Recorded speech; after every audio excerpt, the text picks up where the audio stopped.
आइए आइए, 30 रुपए की थाली खाइए। गोभी आलू, कड़ी पकौड़े, दाल फ्राई, संग में चटनी, सलाद, चावल, रोटी। आइए आइए, 30 रुपए की थाली खाइए और आज के ऑफर में रायता बिल्कुल फ्री फ्री फ्री। अरे बाप रे बाप, बहुत गर्मी लग रही है। धूप में चल चल के पागल हो गई हूँ भैया। और भूख भी लग रही है, लेकिन गर्म खाना देखकर खाने का मन नहीं कर रहा। जरा एक थाली लगाना। जी मैडम, अभी देता हूँ। रानू उसका खाना खाती है तो अच्छा नहीं लगता, पर लस्सी पीकर कहती है, भैया, आपका रायता तो बहुत अच्छा लगा, लेकिन आपकी ये गोभी आलू की सब्जी और चटनी दोनों खराब हो गई हैं, शायद गर्मी की वजह से, इसलिए मैं आपके पूरे पैसे नहीं दूंगी। ये लीजिए 20 रुपए। कोई बात नहीं मैडम, यही ठीक है। कहीं बाकी लोग ये खराब सब्जी खाकर और कहें, इससे पहले मैं इस सब्जी को हटा देता हूँ। अभी भी मेरे पास 3 सब्जी बाकी हैं, इनको ही बेच लूंगा। अब तो मेरी बोनी भी नहीं हुई है। हर कोई बस 5 स्टार होटल में ही खाना खाना चाहता है या रेस्टोरेंट में बैठकर। अगर ऐसे ही चलता रहा तो हम जैसे ठेले वालों का क्या होगा। कमलेश खराब सब्जी को हटा देता है। बहुत देर हो जाती है। धूप में खड़े खड़े वो परेशान हो जाता है, लेकिन एक दो लोगों से ज्यादा कोई भी उसके छोटे से ढाबे का खाना खाने नहीं आता। आज भी उसकी बिक्री कम हुई थी। हताश होकर कमलेश घर आ जाता है। उसके ठेले लगाने की आवाज से आरोही घर के बाहर निकलती है। अजी, आज तो आप 5 बजे ही आ गए। रोज तो 7 बजे तक आते हो और आप परेशान भी लग रहे हैं, क्या हुआ? बताता हूँ। ऐसा कहकर कमलेश खराब सब्जी को बाहर फेंक देता है और अपने ढाबे का बचा हुआ खाने का सामान घर में ले जाता है। आज तो मैं खाना बनाने की कोई जरूरत नहीं है आरोही, हम सब ये खाकर खत्म कर लेंगे। हे भगवान, एक सब्जी आपने फेंक दी और अब इतना सारा खाना। हमारी बिक्री नहीं हो रही है क्या? 4 दिन पहले भी आप यही कर रहे थे। वैसे ही घर में खाने को पैसे नहीं है और बड़ी मुश्किल से हम ढाबे के लिए सामान जुटाते हैं, जिससे दूसरों को खाना खिलाने के लिए पैसे कमा पाए। लेकिन मुझे तो बस नुकसान दिखाई दे रहा है। बेटा, तेरी ढाबे का काम ठीक से नहीं चल रहा है क्या? अरे बस कीजिए आप दोनों, मेरे आते ही चढ़ गए हैं मुझ पर। कुछ बोल नहीं रहा हूं फिर भी बोले जा रहे हैं बोले जा रहे हैं। आपको दिखाई नहीं देता क्या? इतने दिन से मेरा काम नहीं चल रहा है और प्रमाण पत्र दूंगा आपको लिखकर कि काम नहीं चल रहा। हाँ, आप दोनों को दिख रहा है ना कैसे मैं सब्जी फेंक रहा हूँ। बनाया हुआ खाना वापस घर में लौट कर आ रहा है। अगर काम अच्छा चलता तो ये सब लेकर क्यों आता हूं मैं, हैं? अरे दिमाग फटा जा रहा है। वैसे ही गर्मी में कैसे कैसे खड़े होकर खाना बेचता हूँ, लोगों को आवाज लगाता हूँ, और आज तो मेरी एक सब्जी बर्बाद हो गई गर्मी की वजह से। करीबन 600-700 रुपए का नुकसान हो गया और जो नहीं बिका वो 1500 का नुकसान था। बेटा शांत हो जा, माफ कर दे हम दोनों को। बहू, इसके लिए सत्तू का पानी लिया, इसे गर्मी चढ़ रही है। आरोही तुरंत अपने पति के लिए सत्तू का शरबत बनाकर ले आती है, जिसे वो पी लेता है। अजी, आप चिंता मत कीजिए, अभी गर्मी आई है ना, इसीलिए ये सब हो रहा है।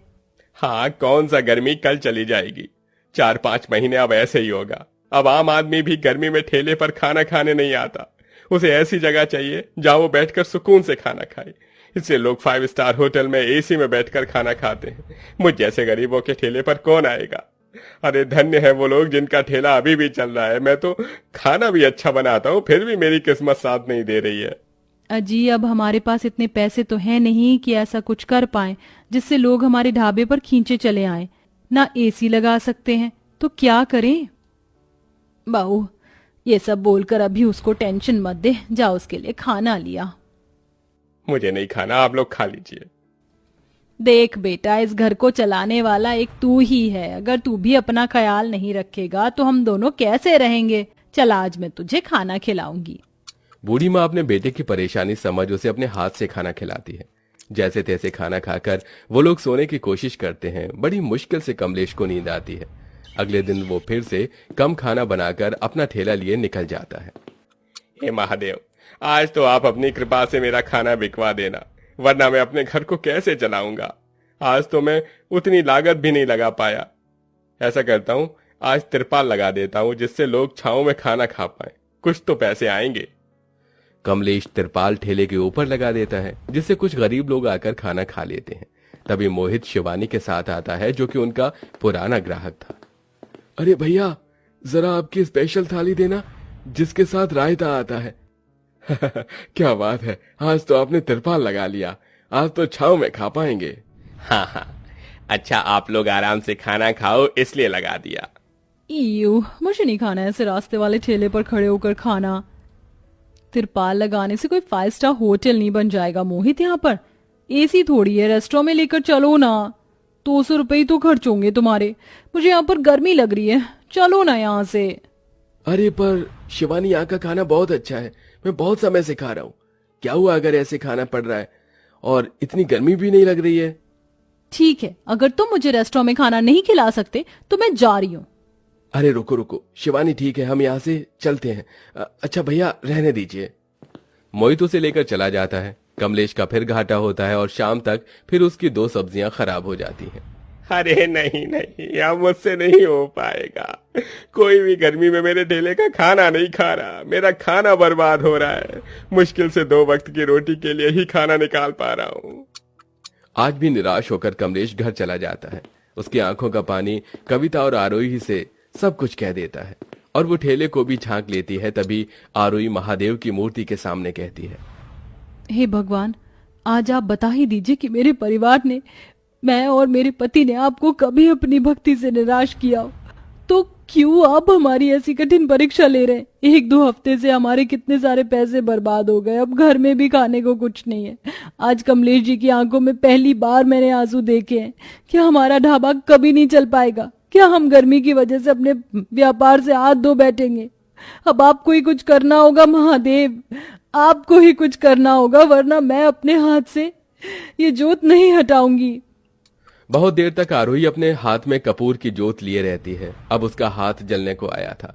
तभी महादेव की मूर्ति से एक तेज रोशनी में आवाज आती है, बस बस पुत्री, तुम्हें अपनी भक्ति साबित करने की कोई आवश्यकता नहीं है। मैं तो तुम्हारी थोड़ी सी परीक्षा ले रहा था, पर अब तुम्हारा ऐसा समाधान करूंगा कि सब लोग तुम्हारे ढाबे पर आएंगे और इसमें तुम्हें भी अपने पति की मदद करनी होगी।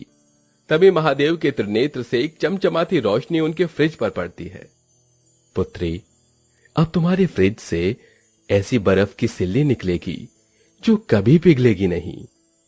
अब तुम उसका एक अच्छा सा ढाबा बनाओ जिस पर लोग खाना खाने आएंगे। इतना कहकर महादेव अंतर्ध्यान हो जाते हैं और इसी आस में आरोही अगले दिन से एक अच्छी जगह चुनकर अपने बर्फ से ढाबा बनाने की नींव रखती है। बाहू, ये तू क्या कर रही है? ये बर्फ चंद मिनट में पिघल जाएगी। नहीं माँ जी, इसे आप महादेव का आशीर्वाद समझना। मैं अपने फ्रिज से जो भी बर्फ लाकर यहाँ पर ढाबे बनाऊंगी वो कभी नहीं पिघलेगी। इससे लोग हमारे ढाबे में खाना खाने आएंगे और बर्फ का ढाबा तो हमारे अलावा कोई भी नहीं लगा सकता और हमारी कमाई बढ़ने के बहुत उम्मीद है। सब्जी भी खराब नहीं होगी। क्या सच में आरोही ऐसा हो पाएगा? हाँ जरूर। तभी दोनों पति पत्नी अपने फ्रिज से ढेर सारी बर्फ निकालकर ठेले पर रख रख कर ढाबे तक ले जाते हैं और 2 दिन में अपने बर्फ का ढाबा खड़ा कर देते हैं, जहां पर फिर दोनों पति पत्नी मिलकर खाना बनाने लगते हैं। बर्फ के ढाबे का बोर्ड देखकर आसपास के लोग आने लगते हैं। अरे क्या सच में ये बर्फ का ढाबा है? ये मेरी आंखों का वहम? ये कोई वहम नहीं है, ये सच में हमारा बर्फ का ढाबा है और इसकी ठंडक में बैठकर खाना तो खाइए, मजा ना आ जाए तो बताइए। सच? आजा पारुल, आज तो हम यहाँ पर खाना खाकर जाएंगे और बोर्ड पर रेट तो देख, बहुत सस्ते हैं।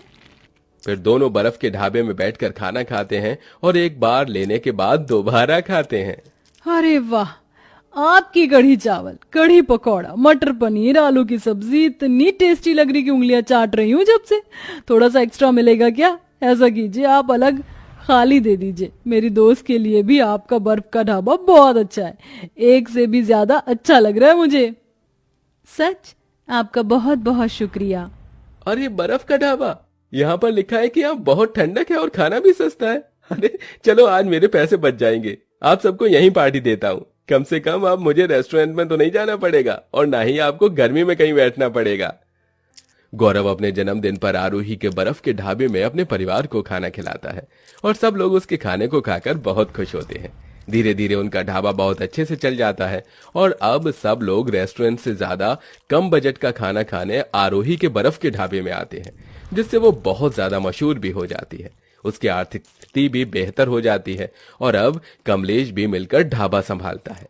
आरोही, सच में तुमने कर दिखाया। मैं तो अपने काम से इतना निराश हो गया था कि ढाबे में काम करने से हाथ कांपने लगे थे, पर अब तुम्हारा हाथ बटाऊंगा। हम दोनों मिलकर अपना बर्फ का ढाबा संभालेंगे अरे अरे भैया, आपने बर्फ का ढाबा खोल दिया, मुझे तो पता ही नहीं चला। उस दिन के लिए मुझे माफ कर दीजिए। मुझे आपके बर्फ के ढाबे की ठंडक यहाँ तक आ रही है। अब गर्मी में देखना सब यहीं पर आएंगे और मैं अपनी गर्लफ्रेंड को भी लाऊंगा। जरा एक प्लेट खाना लगा दीजिए, बहुत भूख लगी है। हाँ आओ, मैं तुम्हें स्पेशल थाली दूंगा। इस तरह गरीब बहू गर्मी में संघर्षों से गुजरते हुए अपना बर्फ का ढाबा खोलती है, साथ ही अपने पति की हिम्मत को वापस जोड़ती है। इसके बाद अब वो खुशी खुशी अपने बर्फ के ढाबे को चलाकर फ्री में गरीब लोगों को भी खाना खिलाते थे।